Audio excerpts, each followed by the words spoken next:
stanza of the poem If by Rudyard Kipling. On your request, I am doing the poem in Hindi for your ease and comfort. The first line, if you can talk with crowds and keep your virtue. मेरा कहना है कि तुम्हें अगर भीड़ से बात करनी, हजारों लोगों से, हजारों तरह के लोगों से, उसमें कोई संत हो सकते हैं, कोई डाकू हो सकता है, कोई गरीब हो सकता है, कोई अमीर हो सकता है, सभी लोगों से एक भीड़ से भी बात करना पड़े, उनको डील करना पड़े, उन्हें समझाना पड़े, कीप योर वर्च्यू, तब भी अपने पुरुषार्थ को, अपने वर्च्यू को,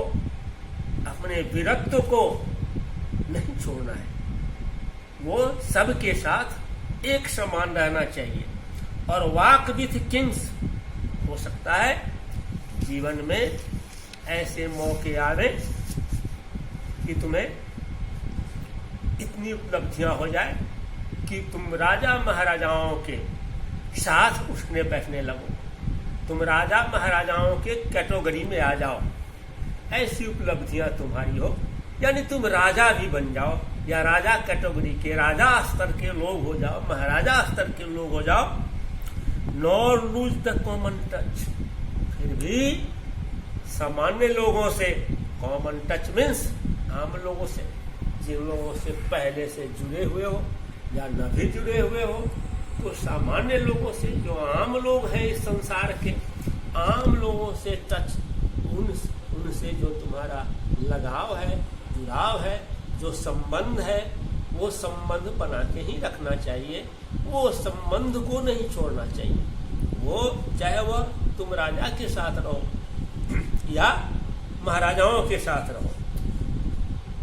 If neither foes nor loving friends can hurt you, अगर फौज मीन्स दुश्मन, न अगर तुम्हें दुश्मन हर्ट कर सके, न तुम्हें दुश्मन कोई तकलीफ दे सके, और न लविंग फ्रेंड्स, अगर ऐसी उपलब्धि तुम में आ जाए, तुम में बर्ताव में, तुम्हारे मन में, तुम्हारे शक्ति में ऐसे गुण आ जाए कि न तुम्हें कोई दोस्त तकलीफ दे सके, न तुम दुश्मन से कोई तकलीफ हो।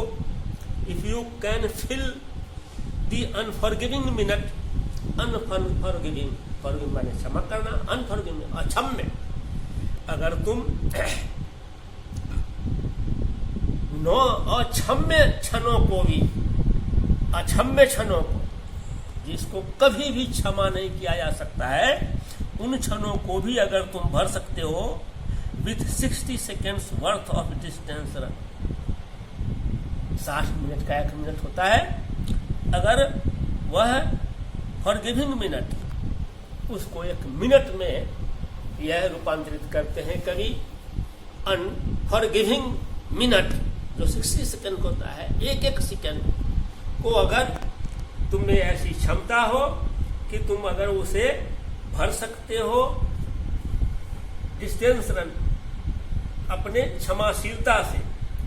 Yours is the earth and everything that is in it, तो यह सारा संसार और इन संसार में जो कुछ भी है सभी तुम्हारे हैं। यानी तुम संसार, इतने गुण अगर तुम में हैं तो यह सारा संसार तुम्हारा है। ये सारे संसार में जितनी चीजें हैं, जितनी प्राप्तियां हैं, जितनी उपलब्धियां हैं,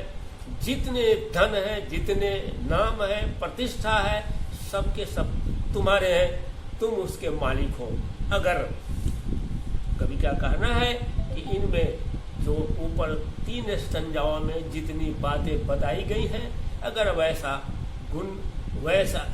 स्वभाव और वैसी शक्ति तुम में अगर आ गई हो, तुम ऐसा कर सकते हो, तो ये पृथ्वी तुम्हारा है और पृथ्वी पर की सारी चीजें जो कुछ भी इस पर है वह सब तुम्हारा है। एंड विच इज मोर, और इससे भी ज्यादा, इससे भी ज्यादा पृथ्वी की उपलब्धियों से